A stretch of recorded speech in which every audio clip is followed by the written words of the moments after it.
Hello प्यारे बच्चों, मैं ध्रुव कुमार राय एफिनिटी एजुकेशन की तरफ से आप सभी का बहुत बहुत स्वागत करता हूं। उम्मीद करता हूं आप लोग बहुत अच्छे से होंगे और आपकी पढ़ाई भी अच्छी चल रही होगी। इसी क्रम में हम लोग अभी अभी Newton laws of motion chapter को पूरा कंप्लीट किया है। अच्छे से उस चैप्टर के सारे थ्योरी को समझाया गया है आप लोगों को। अब प्यारे बच्चे, आज की क्लास जो होने वाली है, मैं पहले ही बता चुका हूं कि हम लोग वर्क, पावर और एनर्जी चैप्टर में एंटर कर रहे हैं। इस चैप्टर का बहुत एडवांटेज है, आपको कॉम्पिटिटिव पॉइंट ऑफ व्यू से भी देखें तो भी, और बोर्ड पॉइंट ऑफ व्यू से देखें, और पूरी फिजिक्स को अगर आप समझना चाहते हो तो उस पॉइंट ऑफ व्यू से भी इस चैप्टर का बहुत इंपॉर्टेंट रोल है। अब मैं आपको एक चीज जोड़ना चाहूंगा यहां पर। आप जो भी ये सब चीजें पढ़ रहे हो ना, ये एक बात हमेशा याद रखना कि किसी ने अपने समय को डिवोट किया, अपने अनुभवों को इकट्ठा किया और उनको कंपाइल्ड करके आप तक पहुंचा दिया, उनको अच्छे से सुनियोजित तरीके से एक लिख के उनके फाइंडिंग्स को आपको बताया। उन्हीं फाइंडिंग्स को मैं आपको आज समझाने जा रहा हूं। तो बुक और आपके बीच में मैं एक माध्यम बनने जा रहा हूं।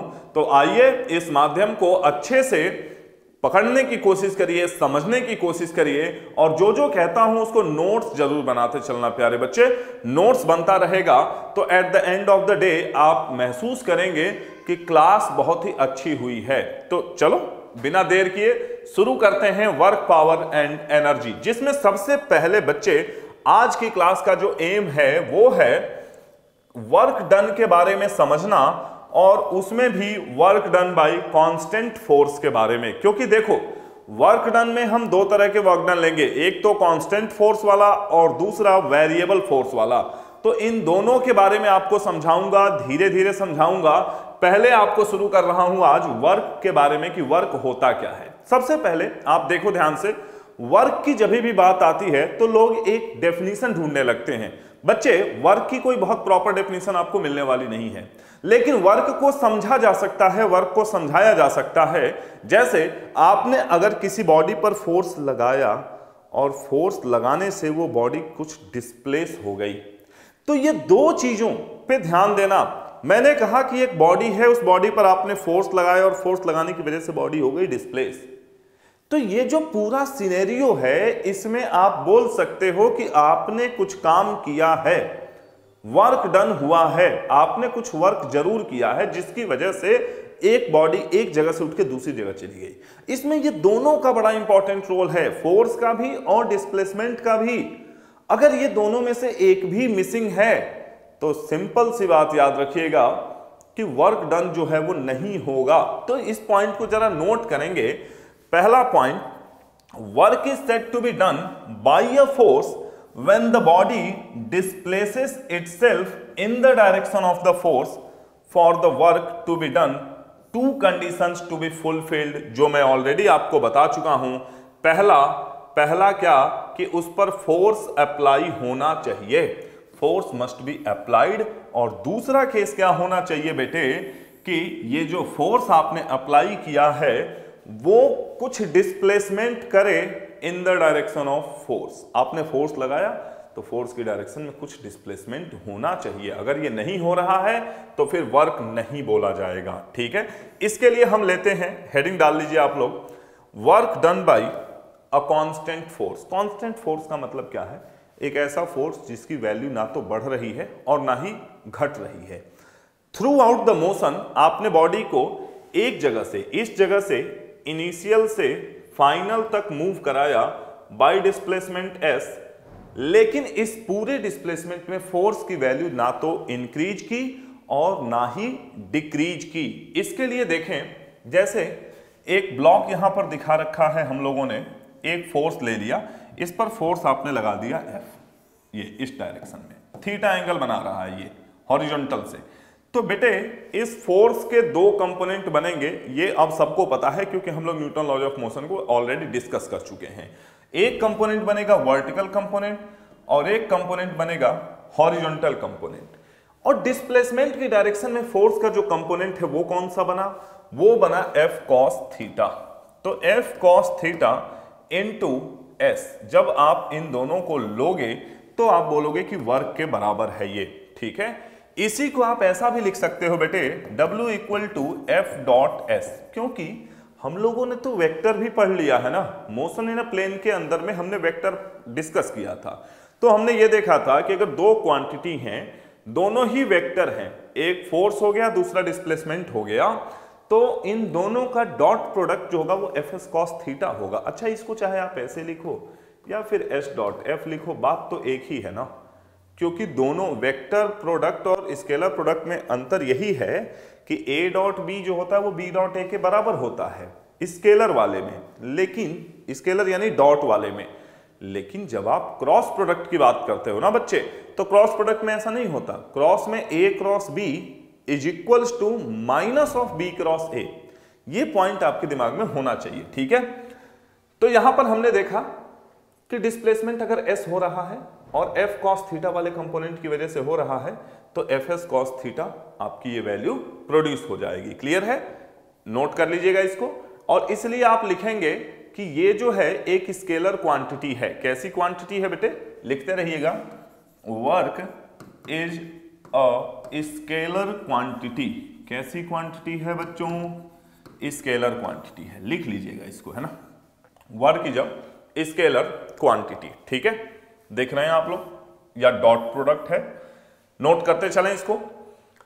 अब जैसे मान लो कि किसी बॉडी के ऊपर बहुत सारे अलग अलग तरह के फोर्सेस लग रहे हैं, सब कांस्टेंट हैं, वो वेरिएबल नहीं है, कांस्टेंट फोर्सेस हैं। एग्जांपल के लिए मान लो कि F1 फोर्स लगा, F2, F3, Fn, और इन सबने क्या किया, इन सबने मिलके किसी बॉडी को R1 पोजीशन से R2 पोजीशन तक डिस्प्लेस करा दिया। जैसे यहां देखो, ये पोजीशन है R1 मान लो, और ये पोजीशन है R2। तो यहां से यहां तक अगर डिस्प्लेस कर दिया under the action of these all forces, तो हमें पता है अगर किसी बॉडी पर बहुत सारे फोर्स लग रहे हो तो उन सब का वेक्टर एडिशन सुपरपोजिशन थ्योरम लगा सकते हैं, हम सभी का वेक्टर एडिशन ले सकते हैं, नेट फोर्स निकाल सकते हैं। तो net force dot displacement, displacement क्या होगा, final position minus initial position. A से बी जा रहा है तो ए बी को हम क्या लिखेंगे, O B final minus O ए initial, O B minus O ए। क्लियर है क्या, नोट कर लेंगे इसको, ये आपके काम की चीज है, ठीक है। और वर्क के बारे में हम बहुत डिटेल में आज समझने वाले हैं, काफी क्वेश्चंस भी करेंगे, तो कहीं कोई कमी होने वाली नहीं है। बस आप साथ के साथ नोट्स बनाते चलिएगा। कहीं आपको लगे कि स्पीड तेज हो रही है तो कोई दिक्कत नहीं है, आप समझने के लिए थोड़ी सी स्पीड धीरे से समझिए, दोबारा देख सकते हैं आप। वैसे मैं बहुत तेज स्पीड नहीं रखूंगा, ठीक है ना, मैं समझाते हुए चलूंगा चीजों को। अब यहां पर देख बेटे, हमारे पास हमने क्या देखा, हमने ये देखा कि अगर हम किसी बॉडी पे फोर्स लगाते हैं और उस फोर्स लगाने की वजह से फोर्स की डायरेक्शन में अगर डिस्प्लेसमेंट हो जाता है या डिस्प्लेसमेंट के अलोंग फोर्स का कोई कंपोनेंट है, तो हम बोलेंगे कि वर्क हुआ है, अदरवाइज बोलेंगे वर्क नहीं हुआ। तो वर्क की एक तरह से ये एक डेफिनेशन है, छोटी सी डेफिनेशन, प्यारी सी डेफिनेशन, जिसमें दोनों का होना जरूरी है, फोर्स का भी और डिस्प्लेसमेंट का भी। जब ये दोनों होंगे वर्क होगा। वर्क के नेचर, वर्क के बेसिकली 3 नेचर हम पढ़ेंगे यहां पर, आपके साथ मैं 3 नेचर डिस्कस करने जा रहा हूं, work positive, work zero, work negative. तो ये तीनों के बारे में डिटेल में आपको समझाने के लिए देखें, मैंने ले लिया है जीरो वर्क। अच्छा, ऐसा तो जरूर हुआ होगा आपके साथ कि आप कभी रेलवे प्लेटफॉर्म पर गए होंगे या ट्रेवल कर रहे होंगे, तो आपने अपना सामान उठाने की जिम्मेदारी वहां उपस्थित किसी कुली भाई को दिया होगा, है ना, और उसने सामान उठा के आपका स्टेशन के बाहर से गाड़ी के अंदर आपको बोर्डिंग करने में या गाड़ी से बाहर निकलने में, स्टेशन से बाहर आने में मदद किया होगा। आप ये सोचो कि क्या उस समय वर्क हुआ, और वर्क हुआ तो किस टाइप का नेचर रहा। तो नेचर ऑफ वर्क समझने के लिए तो पहले आप जीरो वर्क के बारे में समझो। आपने अभी तक क्या समझा, आपने वर्क को क्या लिखा, F S cos theta, F S cos theta. अगर कोई मुझसे कहे कि भैया वर्क जीरो है, तो मेरे दिमाग में 3 पॉइंट आ रहे हैं। वो कौन कौन से 3 पॉइंट हैं, देखो। पहला तो ये कि एफ जीरो हो जाए, जिसकी वजह से मैं ये कहूं कि फोर्स ही नहीं है तो डिस्प्लेसमेंट होगा ही नहीं, या डिस्प्लेसमेंट का कोई मतलब नहीं है, डिस्प्लेसमेंट जीरो हो, या फिर ये जो एंगल है वो 90 डिग्री हो, एग्जैक्ट 90 डिग्री हो। तो ये 3 चीजें यहां से निकल के आई कि इन तीनों ही कंडीशन में मैं ये बोलूंगा एफ नेट, बल्कि यहां लिख देता हूं, है ना, वरना कंफ्यूज कर सकता है आप लोगों को। एफ नेट 0 है, डिस्प्लेसमेंट 0 है, ठीक है। तो ये केसेस में हम क्या बोलेंगे कि वर्क 0 है, यानी फोर्स और डिस्प्लेसमेंट परपेंडिकुलर है, फोर्स और डिस्प्लेसमेंट परपेंडिकुलर हैं, तभी भी आप बोलोगे कि नेटवर्क 0 हो गया। क्लियर है क्या? तो देख बेटे, पहला पॉइंट यहां देखिएगा, under 3 conditions work done will become 0। पहला point, if the force is perpendicular to displacement, यानी थीटा जो है वो 90 डिग्री है। जैसे ये कुली का एग्जांपल, कुली ने वेट को उठाने के लिए, किसी वजन को उठाने के लिए, आप देखो यहां पर इस कुली ने वजन को उठाने के लिए क्या किया हुआ है, जरा ध्यान से देखेंगे। ये जो बॉक्स इसने अपने सर पे रखा हुआ है, इस बॉक्स का वेट किधर होगा बताओ? इस बॉक्स का वेट नीचे की तरफ काम करेगा कि नहीं करेगा? mg। इसको आप ग्रेविटेशनल फोर्स भी बोल सकते हो, जो नीचे की तरफ काम करेगा, ठीक है। तो इसको उठाए रखने के लिए इस पर्सन को फोर्स ऊपर की तरफ लगाना होगा कि नहीं लगाना होगा? और कितना लगाना होगा? इक्विवेलेंट F जो होगा वो mg के बराबर होगा, क्योंकि अगर इससे ज्यादा फोर्स लगाने की जरूरत नहीं है, इससे कम लगाओगे तो उठेगा नहीं, ज्यादा फोर्स लगा दोगे तो एक्सेलरेशन आ जाएगा।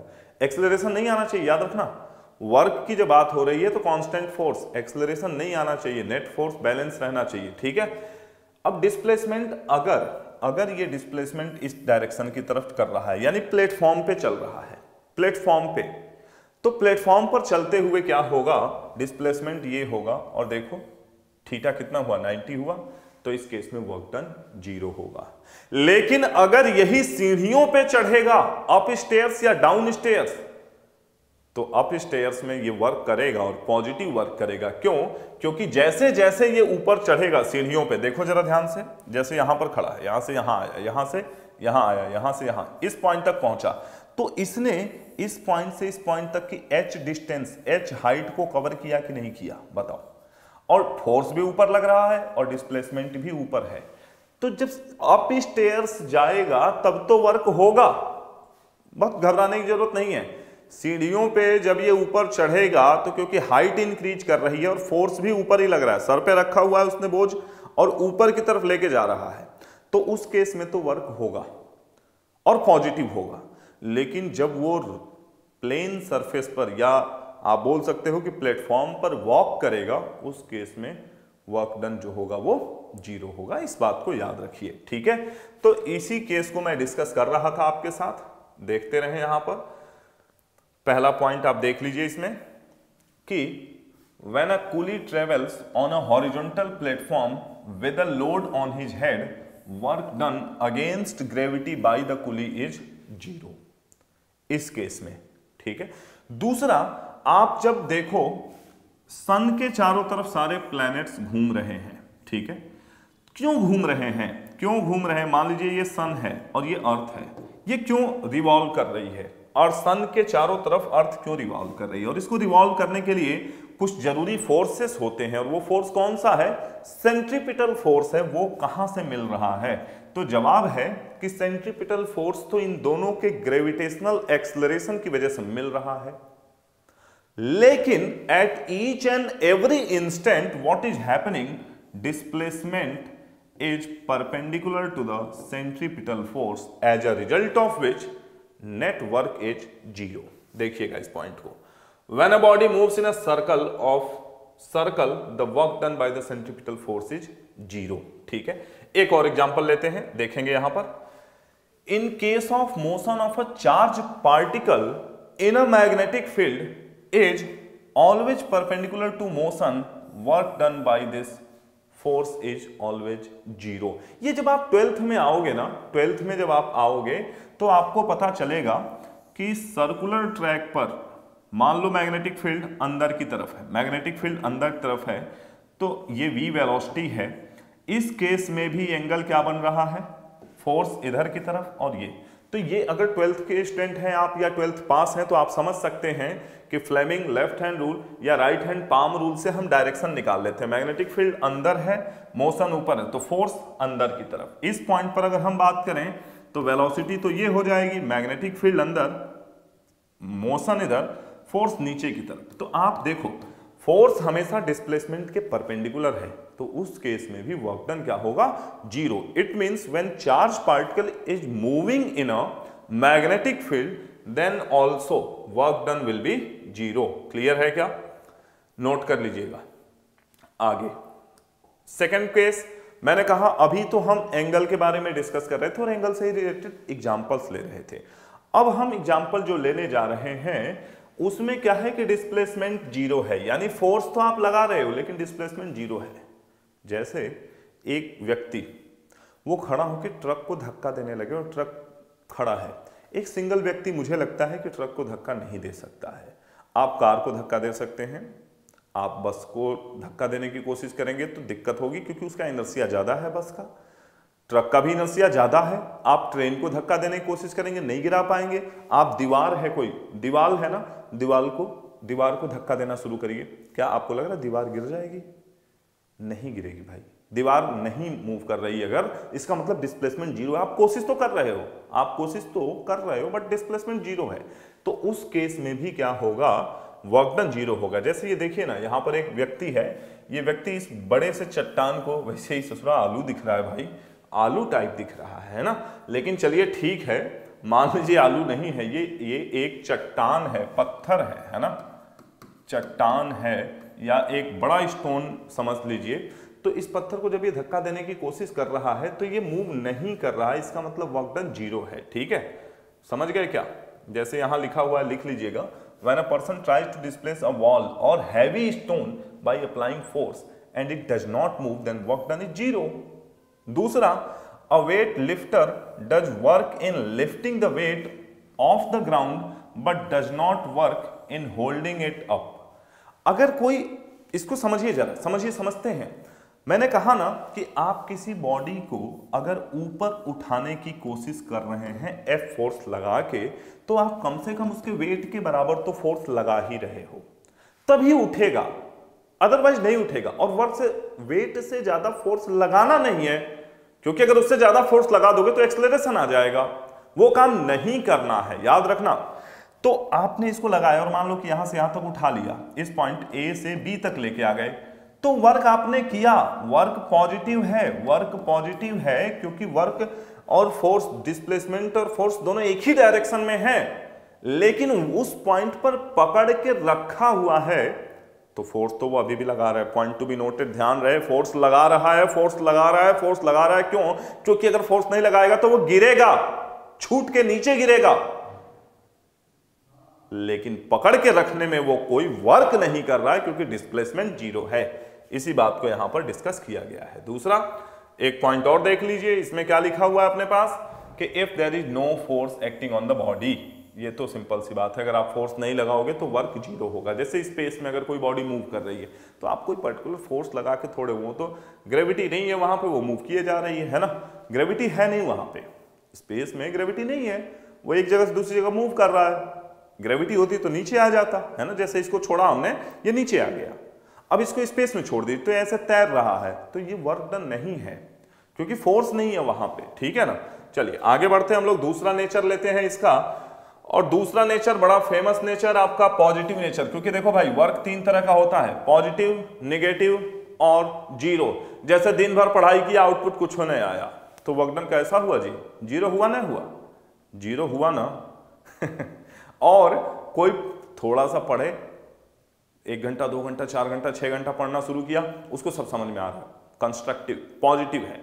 अब पता चला कोनो 6 घंटा पढ़ा और पढ़ के परेशान हो गया, फ्रस्ट्रेशन में आ गया, बोला अरे इतना पढ़ लिए हम, तो उसका कैसा हुआ? निगेटिव हुआ कि नहीं हुआ? एक तरह से एग्जाम्पल ले रहा हूं, है ना, बस ये हंसी मजाक या ये कह लीजिए समझाने के लिए एग्जाम्पल ले रहा हूं, है ना।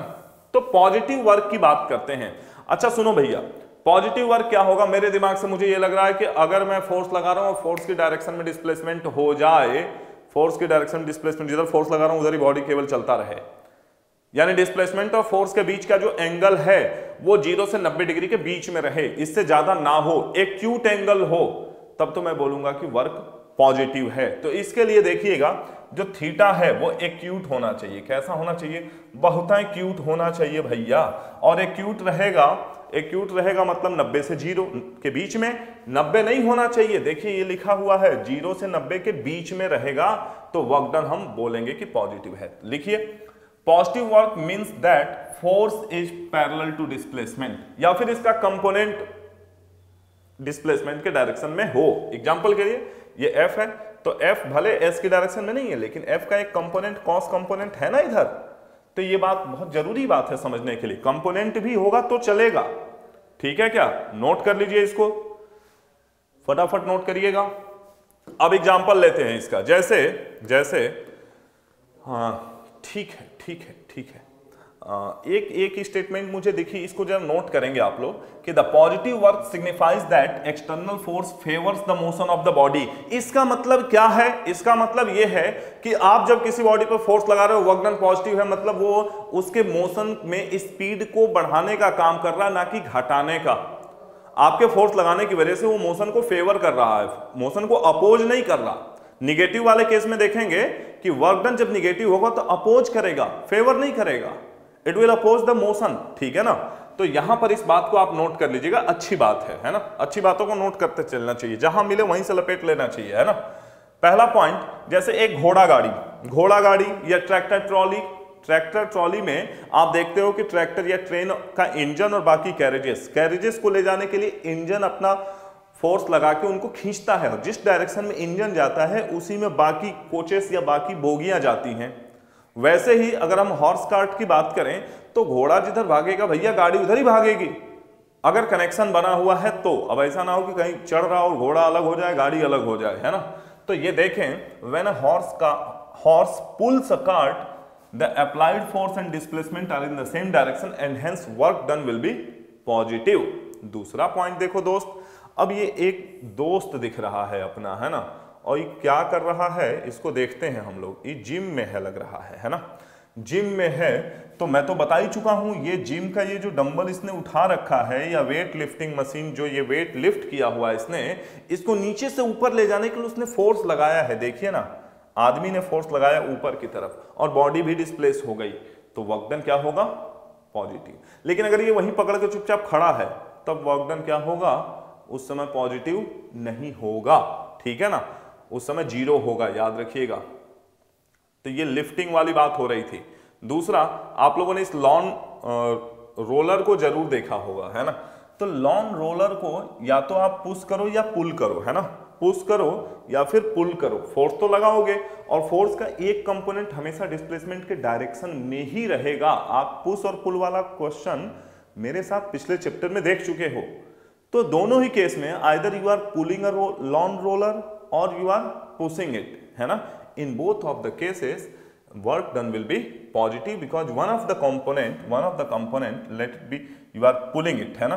So F cos theta will be always in the direction of displacement. Okay? Next, let it be fourth example. See what is there in this example.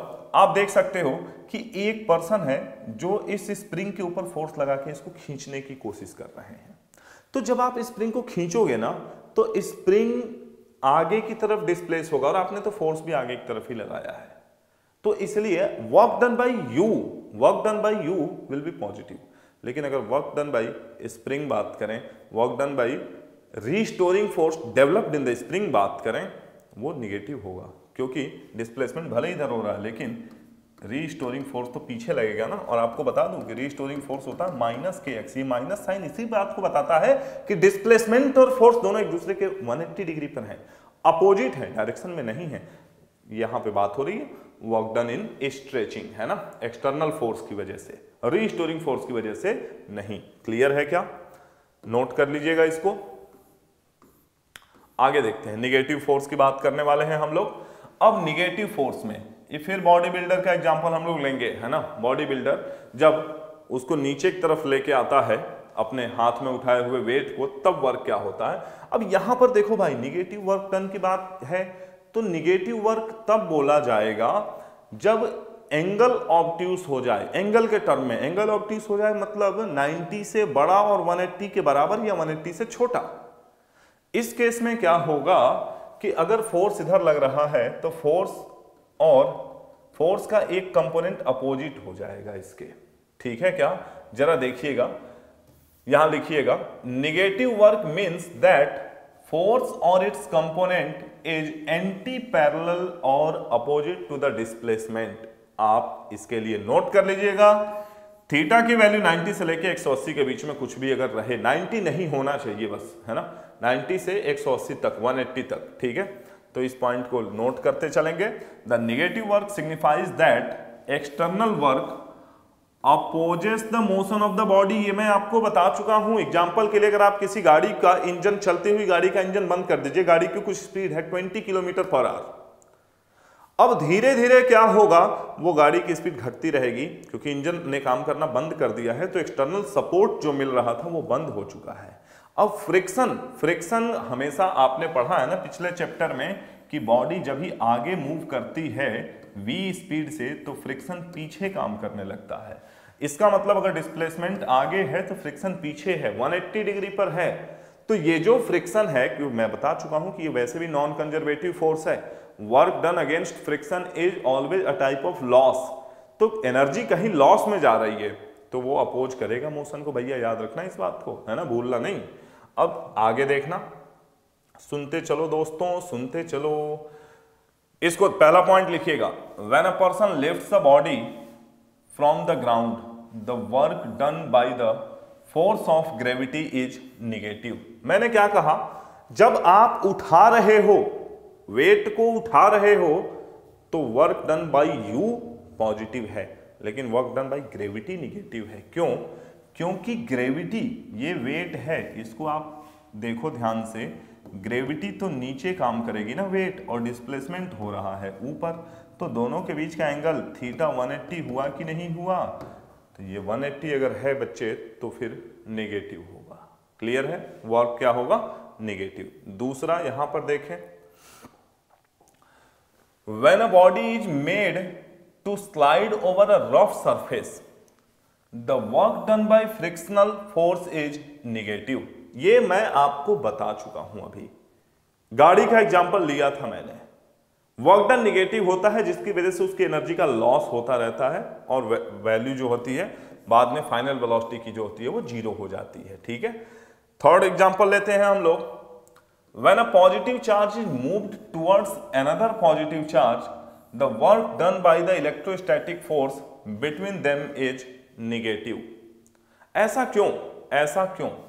एक पॉजिटिव चार्ज यहां और एक पॉजिटिव चार्ज यहां, मान लीजिए इसको यहीं रहने दिया Q1 और ये Q2, आप Q2 को यहां लेके चले आए यहां, तो आपने क्या किया, the work done by electrostatic force, आपने डिस्प्लेसमेंट तो यहां से यहां करा लिया, लेकिन भैया ये Q1 और Q2 तो एक दूसरे को रिपेल कर रहे थे, इन पर फोर्स तो इधर लग रहा था, आपके सामने है।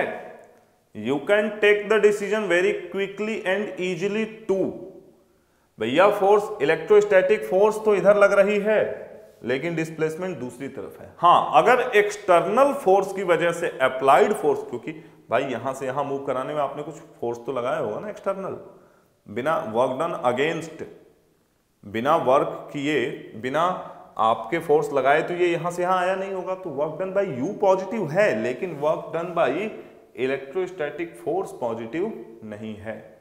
तो ये नोट कर लीजिए। फोर्थ वाला पॉइंट मैं ऑलरेडी आपके साथ डिस्कस कर चुका हूं, इस पर नहीं बात करेंगे हम लोग, लेकिन ये इलेक्ट्रोस्टैटिक्स वाला समझ में आया आपके कि नहीं आया? और अगर ये दोनों पॉजिटिव होते, क्या होते, सॉरी, एक पॉजिटिव होता एक निगेटिव होता, अब क्या होता, अभी भी क्या work done by electrostatic force अभी भी क्या निगेटिव होता क्या?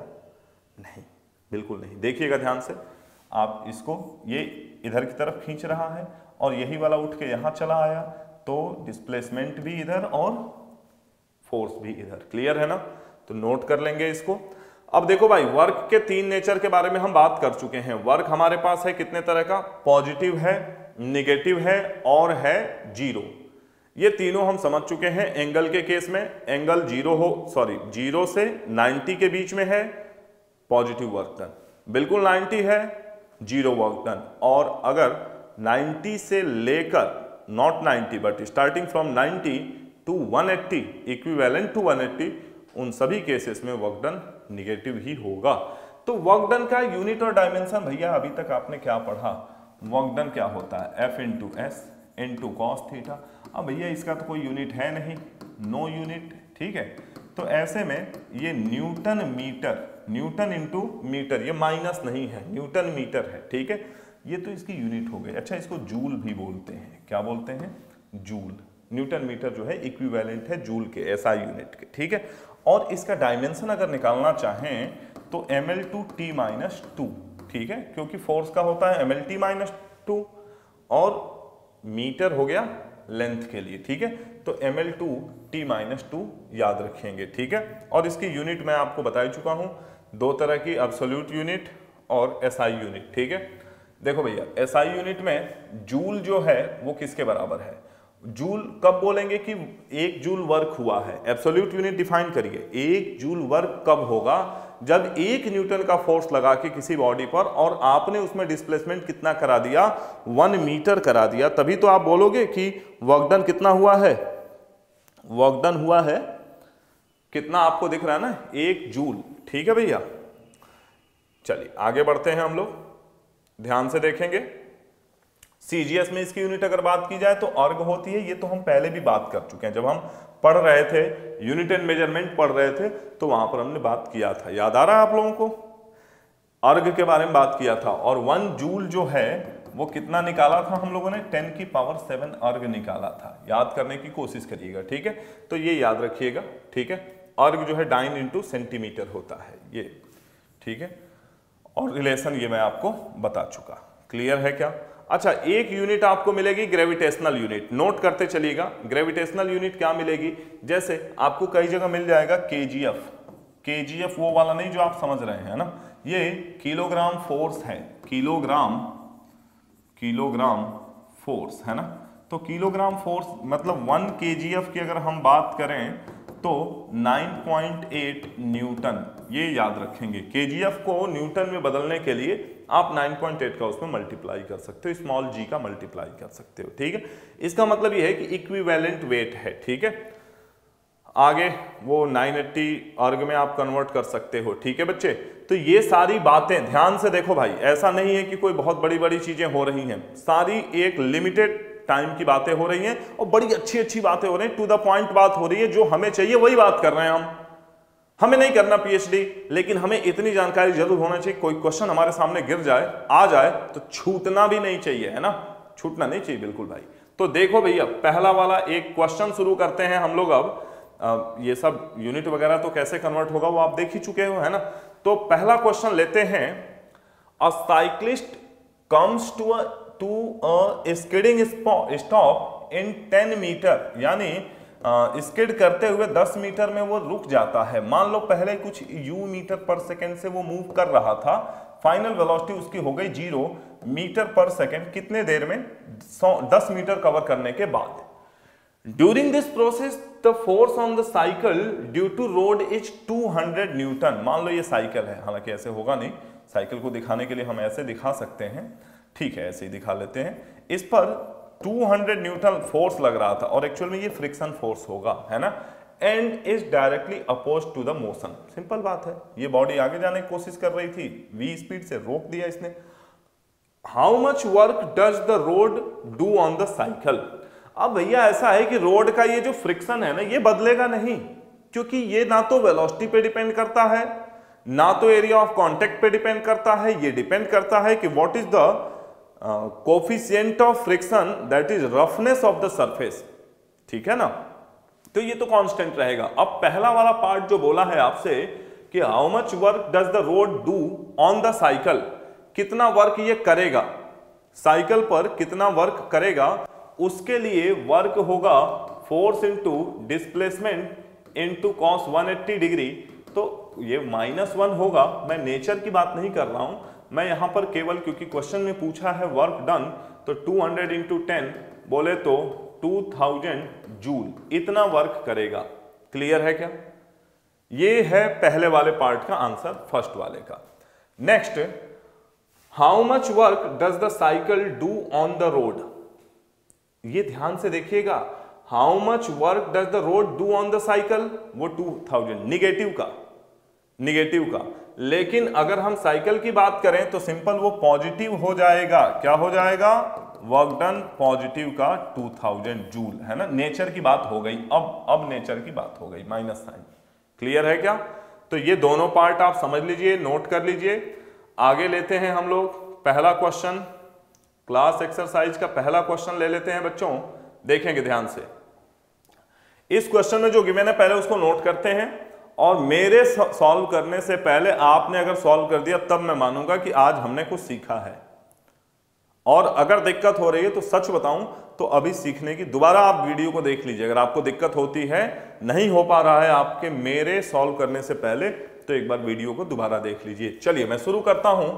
A body of mass 10 kilogram is dropped to the ground from a height of 10 metre, 10 metre. The work done by the gravitational force. एक बॉडी है, ये 10 किलोग्राम की है, इसको कितने हाइट से गिराया गया? 10 मीटर से।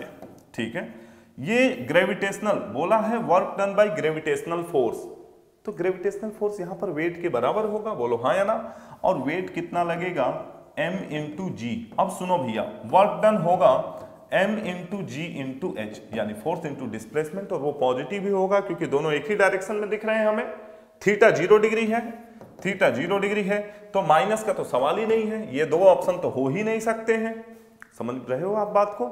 ये दो ऑप्शन नहीं हो सकते। तो ऐसे में आइए, m 10 है, g बोला है 9.8 लेने को, और ये 10, तो ये से पॉइंट कैंसिल कर दीजिएगा, 980 जूल, और वो भी प्लस का। That is option number D. बहुत सिंपल क्वेश्चन। आगे बढ़ेंगे हम लोग इस क्वेश्चन को लेके, और ध्यान दीजिएगा, the work done by gravitational force पूछा था, इसलिए निगेटिव नहीं हो सकता। आ रही बात समझ में? निगेटिव नहीं हो सकता। ठीक है, नेक्स्ट लेते हैं हम लोग क्वेश्चन नंबर 2। देखें ध्यान से सभी लोग, स्क्रीन पर दिख रहा होगा।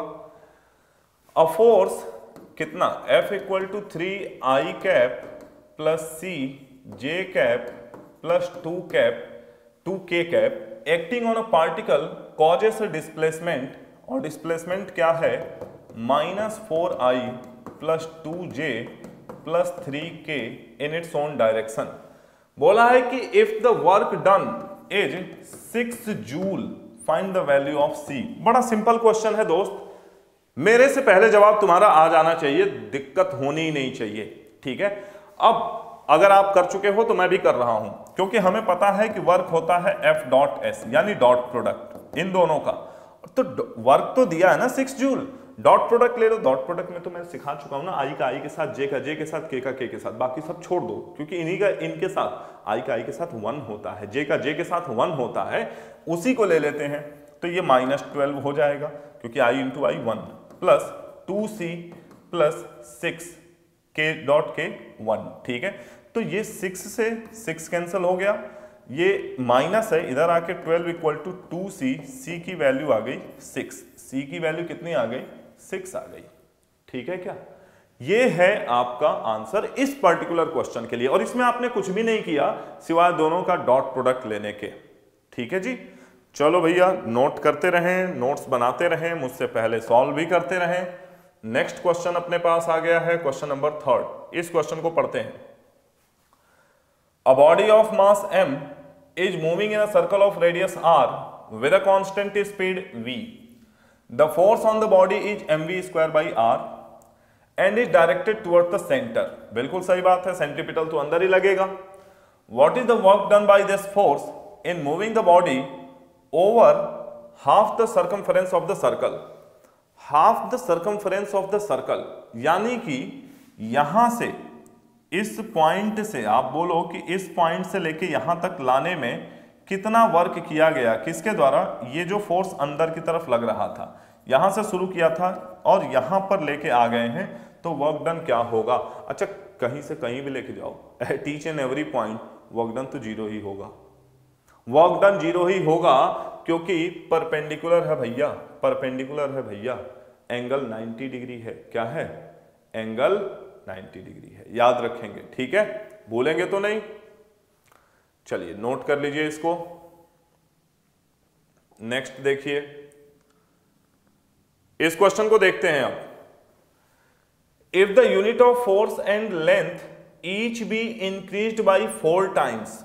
ओके, बोला है कि unit of force and length increased by 4 times, इस पर नोट कर लीजिएगा।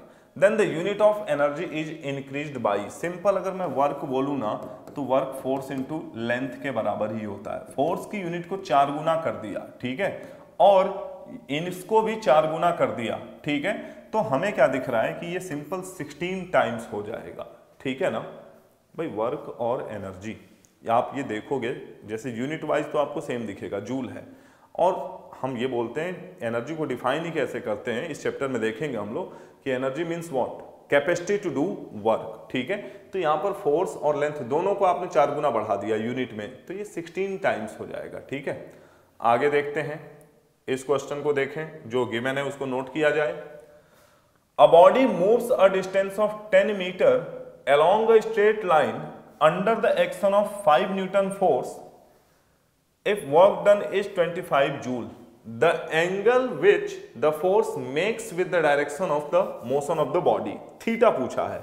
अगर आप सिंपल इन दोनों को देखो तो F कितना हो जाएगा 10 × 5 यानी 50, लेकिन वर्क डन तो 25 है। इसका मतलब ये इस तरह से नहीं, ये 0 डिग्री पर नहीं है। इस केस में इसको हमें भूल जाना होगा और हमें क्या करना होगा, हमें लगाना होगा W = FD cos थीटा, और इसीलिए आपसे थीटा पूछा जा रहा है। तो वर्क कितना है 25 = 10 × 5 × cos थीटा, ठीक है, 5 5 जा 5 2 जा 1/2 = cos थीटा। तो थीटा आ गया कितना 60 डिग्री, क्योंकि cos 60 डिग्री की वैल्यू जो होती है वो 1/2 होती है, ठीक है। Option number C. आई बात समझ में? सिंपल भी है और आपको समझ में भी आना चाहिए, है ना, क्योंकि सिंपल क्वेश्चन से ही हम बड़े बड़े क्वेश्चन निकालेंगे। ऐसा नहीं है कि कोई क्वेश्चन सिंपल नहीं होता, कोई क्वेश्चन बहुत बड़ा नहीं होता, बेसिक कॉन्सेप्ट सही होना चाहिए, है ना।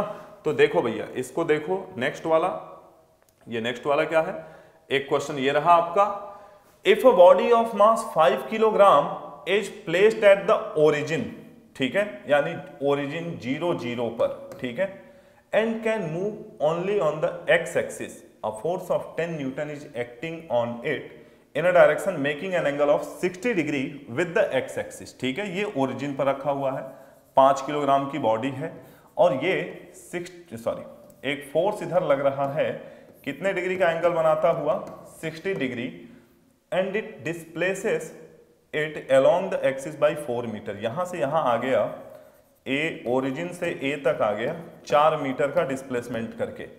The work done by the force, okay, ठीक है। तो फोर्स का कौन सा कंपोनेंट इधर लग रहा है, F cos 60 डिग्री, ठीक है, और फोर्स आपको दिया है ना 10 न्यूटन दिया है, तो वर्क कितना आएगा F cos 60 degree into S। F है 10, cos 60 यानी 1/2 और डिस्प्लेसमेंट 4 है, ठीक है, तो 2 2 जा यानी 20 जूल। ऑप्शन नंबर डी, ठीक है बच्चे।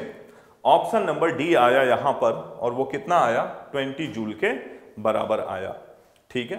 आप इसे नोट कर लेंगे, जो जो क्वेश्चन दिया था उस क्वेश्चन को यहां पर नोट कर लिया, और बोला था कि can move only along x axis, ठीक है, इसलिए हमने इस तरह से इसको कैलकुलेट कर लिया। नेक्स्ट क्वेश्चन देखते हैं। अ 50 kg man with 20 kg load on his head climbs up 20 steps of 25 meter height each, 25 centimeter height each, the work done in climbing age। मैंने आपसे बताया था कि जो कुली है ना, जो कुली है वो क्या करेगा, वो जब अपने सर पे सामान को लेके चढ़ेगा, अप स्टेयर्स जाएगा, तो उसमें उसको वर्क करना पड़ेगा। क्या करना पड़ेगा, वर्क, ठीक है। तो एक 50 किलोग्राम का तो कुली है, लेकिन उस लोड कितना लिया है 50 किलोग्राम, ठीक है, 20 किलोग्राम। तो ये 20 किलोग्राम को लिफ्ट अप करने के लिए उसको 200 न्यूटन, ठीक है, 200 न्यूटन के बराबर फोर्स ऊपर लगाना पड़ेगा, ये F अप्लाइड है। और डिस्प्लेसमेंट कितना हो रहा है, वर्क होगा फोर्स इंटू डिस्प्लेसमेंट, तो फोर्स तो F है और डॉट या ये इंटू है ना, डिस्प्लेसमेंट क्या है 20 स्टेप्स और ईच ऑफ 25 मीटर, नीचे 100 कर दीजिए, ठीक है। तो फोर्स उसको कितना लगाना हुआ 200 इंटू 20 इंटू 25/100, ये 0 से 0 कैंसिल कर लीजिएगा, और 25 इंटू 25 कितना हो जाएगा ये आपका 2 2 जा 4, 4 और 25, 1000 जूल है ना। ये वर्क डन कितना आया? 1000 जूल। किसके लिए? सामान के लिए। अब उसका वेट भी तो है, ध्यान से देखना, उसका वेट भी तो है। ये तो अगर हम ये देखें कि केवल ये बॉडी है 20 किलोग्राम की, उसके लिए हमें इतना वर्क करना होगा। अब ये बॉडी और इनका दोनों का कंबाइंड मास क्या हो जाए, सॉरी कंबाइंड मास क्या हो जाएगा? कंबाइंड मास हो जाएगा 70। तो अब 700 न्यूटन नीचे और 700 न्यूटन ऊपर, ठीक है क्या? तो 700 न्यूटन ऊपर फोर्स लगाना पड़ रहा है उसको। और डिस्प्लेसमेंट, तो वर्क कितना है भैया? ये 25, तो 700 इंटू 20 तो स्टेप्स हैं और सभी कितने की हैं? 25 सेंटीमीटर। तो उसको मीटर में करने के लिए 100, वैसे ये मीटर में ही दिया है, ठीक है। 2 जीरो से 2 जीरो कैंसिल हो गया, ठीक है। तो ये कितना आ गया? 7 इंटू 25 इंटू 2 500, ठीक है। तो ये आपका आ गया 3500 जूल। तो इस केस में टोटल, ये टोटल है ना, ये टोटल है। अगर आदमी अकेले जाता, बिना किसी लोड के जाता, तो कितना लगता? बिना किसी लोड के जाता तो उसको भी जाने में तो कुछ वर्क करना पड़ता ना। तो 500 न्यूटन तो फोर्स उसको इम्प्लीमेंट करना ही होता, ठीक है ना। तो ऐसे में वर्क कितना हो जाता? 500 इंटू 20 इंटू 25/100, जीरो से जीरो कैंसिल हो गया। 5 इंटू ये 20, 100 इंटू 25 बोले तो 2500 जूल, ठीक है। ये इंडिविजुअल था, ये दोनों का कंबाइंड है 3500। यहां पर हो सकता है कि उन्होंने क्या बोलते हैं 9.8 लिया हो, तो ये 3430। तो ये आप समझो, इन चीजों को समझना पड़ेगा कि पॉजिटिव कब हो रहा है, निगेटिव कब हो रहा है, वर्क हो भी रहा है कि नहीं हो रहा है ना। तो यहाँ पे वर्क हो रहा है क्योंकि फोर्स तो लगाना ही पड़ेगा। और यही पूछा था कि क्लाइंबिंग में वर्क कितना होगा। नोट कर लिया हो आप लोगों ने। तो आप लोगों के लिए ये कुछ क्वेश्चन है बच्चे, जो मैं घर के लिए दे रहा हूं। आप इन क्वेश्चंस को अच्छे से देख लीजिए। मैं ऊपर स्लाइड कर रहा हूं, आप पिक ले लें, इसकी क्लिक कर लें या पॉज करके नोट करें, इनको सॉल्व करें। और इनमें कोई दिक्कत आती है तो आप मुझसे कनेक्ट हो सकते हैं, ठीक है। चलिए, ये सारे क्वेश्चन 10 क्वेश्चन आपको दे रहा हूं घर के लिए। तो उम्मीद करता हूं कि आप लोग अच्छे से करेंगे। फिर मिलते हैं हम लोग अगली क्लास में। अब हम लोग वेरिएबल फोर्स की वजह से करेंगे और दोनों को कंबाइन करके वर्क एनर्जी थ्योरम भी नेक्स्ट क्लास में करेंगे। तब तक के लिए बहुत बहुत धन्यवाद। मिलते हैं नेक्स्ट क्लास में। Thank you.